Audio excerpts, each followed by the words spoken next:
E aí, pessoal, beleza? Seja muito bem-vindo a mais um Pílula de Inovação. Sempre quando eu falo muito bem-vindo ou mais um Pílula, sabe? Eu me confundo. Mas enfim, meu nome é Pedro Piovan, eu sou o fundador da Ensaio e a gente está aqui com o... Cris Fedrizzi, Business Designer da Ó, Ensaio.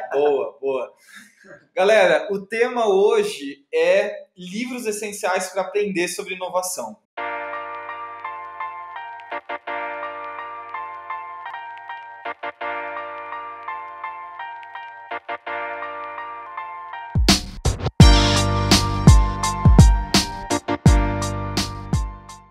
Tá. Primeira coisa puta que saco, né, cara? Vou ter que ouvir sobre livro, não quero mais ler, etc.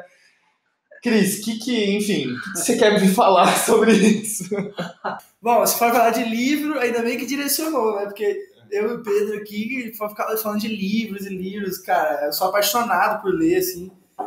Tô até agora me controlando pra fazer mais e ler conforme for a necessidade, né? Mas enfim, tem alguns livros que são essenciais, né, para falar de inovação. Tem um que eu li, que eu quero compartilhar, lógico, tem o Design Thinking, né, que é o que você vê no metrô, todo mundo lendo. Quando você vai no metrô, tá todo mundo lendo. Não, é só porque eu vi hoje de manhã. Você viu hoje, né? Umas 3 pessoas hoje lendo Design Thinking. Mas enfim, é o livro pilar, assim, eu entrei no ensaio e já comecei a ler esse livro. Já vai te dar um background legal. Mas tem um aqui em cima da mesa também, ó.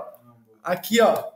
Esse é um livro interessante, né? Bem completão. Isso é Design Thinking de serviços. Acho que é bem da hora você ler também. Mas para ter na cabeceira, assim, para consultar. Mas tem um que eu tô lendo que, cara, assim, eu comecei a ler e já mudou toda a minha visão sobre inovação. Que chama O Dilema da Inovação. Dizem por aí na internet que o Steve Jobs leu, que é um livro bem antigo mesmo, 1900 bolinha, e é bem interessante, vale a pena ler. Então, são esses livros que eu acho que vale a pena, que fez diferença para mim, mas eu queria ouvir você também. Assim, eu acho que tem um primeiro ponto que galera, a gente não aprende nada lendo artigo ou em blog, assim, enfim, dá para aprender, mas eu acho que o artigo em blog, ele é um primeiro contato, ou ele é um contato, um terceiro ou quarto contato com algo. Então, por exemplo, existem aqueles artigos de blog quando a gente quer aprender sobre alguma coisa, sei lá, o que é Customer Success? Aí você joga lá, você começa a ter uma ideia, etc. Mas, gente, isso não é nem, assim, um passo para esse universo. Então, assim, é importante a gente saber o lugar das coisas, né? Um artigo de, sei lá, 5 minutos, 3 minutos, uma palestra, etc. É um primeiro contato com algum tema. Cara, um livro é realmente um fundamento de conhecimento quando ele é bem escrito, né? Porque hoje a gente também vive isso, que são livros que agora ficou muito mais fácil lançar livro.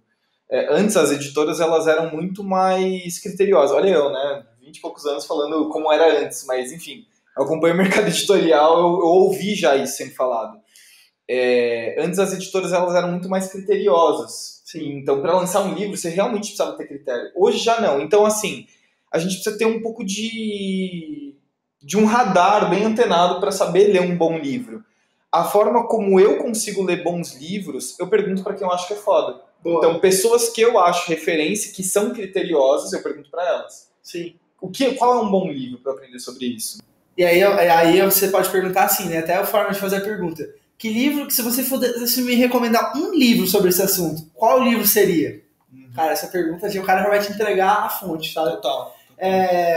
Eu cheguei agora aqui numa analogia aleatória, mas sobre isso que você está falando, primeiro você vai na feira, alguma coisa, aí você degusta ali a comida, tem um cara degustando, aí você fala, opa, gostei disso aqui, hein? Aí você para na barraquinha, come, opa, degustei agora, tô lendo um livro aqui, leio o livro e tal, agora eu compro as coisas e vou fazer em casa, né? Porque você tem que aprender a fazer também, então... fazendo essa analogia, né? Primeiro você lê um artigo, tá, para te provocar, para te degustar aquilo ali, depois você se aprofunda comendo aquele livro, e aí depois você faz, né? Porque eu acho que sem fazer também não adianta, né? O cara só lê o livro, porque tem bastante gente que só lê e não coloca em prática e não aprendeu de fato. Né? Sim. Tem um amigo que o Jair Marcati, professor, enfim, mestre, ele fala assim, eu não confio em alguém que fala que gosta de uma coisa e não conhece sobre isso. Então, tipo, sei lá, você gosta de garrafinha d'água? Cara, você tem que saber o que é uma garrafinha d'água, você tem que saber sobre isso. Mas, enfim, a gente tá falando aqui sobre livro de inovação, né? Tem um livro que eu acho que ele é estrutural quando a gente fala de inovação, que chama Devagar, do Carl Honoré. Ele é um filósofo francês. E por que eu acho que ele é importante? Porque ele fala sobre os movimentos de desaceleração no mundo. E o que isso tem a ver com inovação? Tudo, né? Sim. Porque a inovação ela acontece quando você tem um olhar mais atento sobre as coisas, quando você tem mais curiosidade, quando você dá o tempo das coisas passarem. A inovação, às vezes, ela não acontece porque, às vezes, a gente atropela ela. Né? Interessante. Enfim, a inovação acontece... Que é reto, né? E aí, às vezes, você tem que dar uma voltinha aqui para você chegar na... Exato. Você tem que ser orientado à curiosidade. Então, esse é um bom livro, que eu acho que ele é bem pequenininho, vale a pena. Um outro livro que vai nessa linha é o Indignai-vos, do Stéphane Kessel, também filósofo, também francês. Livro de 74 páginas, eu acho curtíssimo, e ele é um ode à indignação. Ele fala o quanto a gente parou de se indignar e o quanto isso é um problema para a nossa criatividade, a nossa inovação.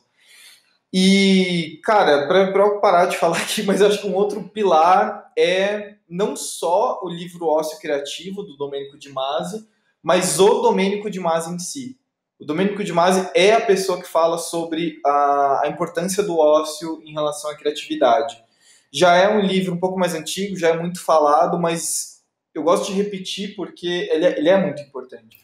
E aí eu vou trazer aquele que você me indicou, que eu li quando eu entrei no ensaio também, que explodiu a minha cabeça sobre design, sobre princípios de design, que é o Design para um Mundo Complexo, né?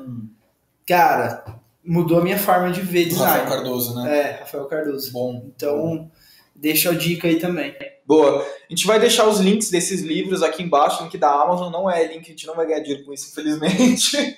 Mas para, enfim, ficar acessível para vocês. Fechou? Fechou. Valeu. Eu acho que uma coisa legal é falar que a gente tem um curso online de introdução ao Design Thinking, que também vai ficar aqui em introdução. Eu falo um pouquinho, se não me engano é um curso de 1 hora e pouco, em que eu falo um pouquinho sobre o Design Thinking. Então, é isso. Valeu. Fechou, valeu.